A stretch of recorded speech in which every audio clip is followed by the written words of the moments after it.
vocês querem saber? Qual é o seu nome? Meu nome é Estela. Quantos anos você tem? 34. O que você gostaria de falar que você nunca falou? Uma coisa que eu gostaria de falar que eu nunca falei? Nossa, que pergunta difícil. Nossa, essa pergunta é bem difícil.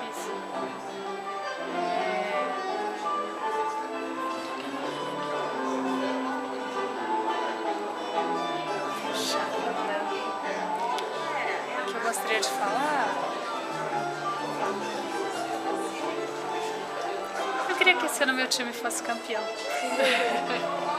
Que time você torce? São Paulo. O que você faz aqui no Sesc Dona Maria? Eu tô ajudando a dar uma oficina de jogo.